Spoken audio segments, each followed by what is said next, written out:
Have you ever felt like you're stuck in a relationship with someone who hurts you, but somehow keeps pulling you back in? That's what a toxic relationship feels like. It's a confusing cycle that traps you with moments of affection and pain. At times it even feels good, which makes it harder to recognize and even harder to leave. But once you learn the stages, everything begins to make sense, and you can finally start to break free. For me, it started with idealization. This is the stage that feels like magic. I remember how intoxicating it felt when someone showered me with affection, compliments, and gifts. They told me things like, "You're my soulmate," or "I've never felt this way before." And part of me desperately wanted to believe them. But deep down, I knew something wasn't right. That first stage, often called love bombing, isn't real love. It's a trap designed to make you dependent on their validation. Sometimes they even ask about your deepest fears or secrets, not to build trust, but to use those secrets against you later. At first, everything feels like a dream, but really, it's the bait that keeps you hooked. Then came the devaluation. Once they knew they had me, the sweetness disappeared. Suddenly, they became critical and harsh. Things I once thought were safe to share were thrown back in my face. It was like my vulnerability was now their weapon. And then came the manipulation. This is when you start questioning your own sanity. They twist reality. They say things like, "You're imagining things," or "If you really loved me, you would." I remember apologizing for things I didn't even do just to keep the peace. And maybe you know this feeling too. Have you ever had someone use your secrets against you? Have you ever caught yourself apologizing just to end the argument, even though you weren't wrong? Have you ever felt like you couldn't even trust your own memory because someone kept rewriting it for you? That's manipulation. It's not just painful, it's destabilizing. You lose touch with your own reality. And if this resonates with you, don't forget to like this video and subscribe to High Day Psych.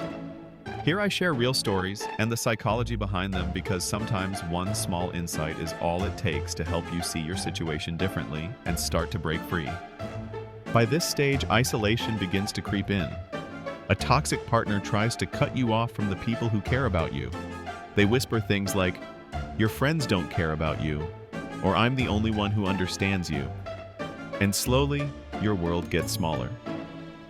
I thought I was the only one who went through this, but my friend Mary experienced the same nightmare. She told me, "I've been searching online for answers because I've never been through anything like this. One moment he's sweet and kind, and the next he's raging, bringing up my past and insulting my family. Even the smallest things like crumbs on the kitchen bench would spark a huge fight, and somehow it would spiral into attacks on my family. I stopped seeing my family and friends because every time I did it gave him more ammunition. And yet a day later, he'd be the sweetest guy in the world." That's the trap. You keep hoping the good days will last and the bad ones won't come back. But they always do. Hearing Mary's story broke my heart because I knew how real it was. Isolation doesn't just shrink your world. It steals your support system and makes you feel like you're truly alone. Then came the discard. Sometimes it's what's called a reverse discard. Instead of leaving you, they manipulate you into ending the relationship yourself. They withdraw affection, criticize you constantly, and make you feel like you're the problem. And when you finally have the strength to walk away, they play the victim. "I can't believe you abandoned me." They avoid responsibility and even keep the door open to come back later when it suits them. But if that doesn't work, the direct discard follows. This one cuts deep. They drop you cold. Sometimes they humiliate you in public. Sometimes they've already moved on to someone else. And here's the twisted part: by rejecting you, they know you'll crave them even more, because our brains chase what feels out of reach. I'll never forget the shock of being discarded like I was nothing more than a placeholder. That moment hit me like a train, blindsiding, humiliating, devastating. In their power game, they walked away untouched while I was left feeling worthless. That's the cruelty of discard. And then after everything comes the stage of healing. Whether you left or were discarded, the aftermath hurts. You question your worth.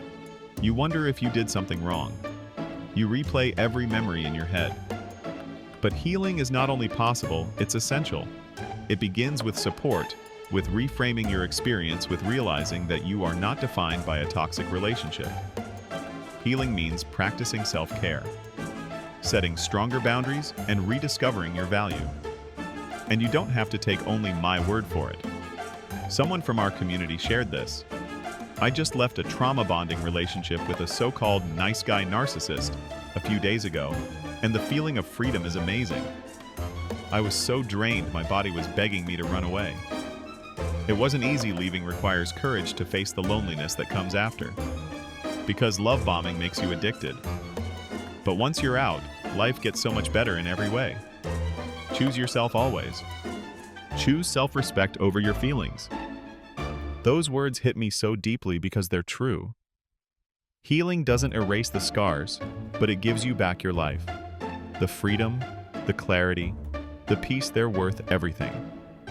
So if this story spoke to you, please leave a like, share it with someone who might need it, and subscribe to High Day Psych. Together we can explore the psychology of trauma, relationships, and healing, because the more we understand ourselves, the stronger and freer we become. Remember, you are not alone, and you are strong enough to choose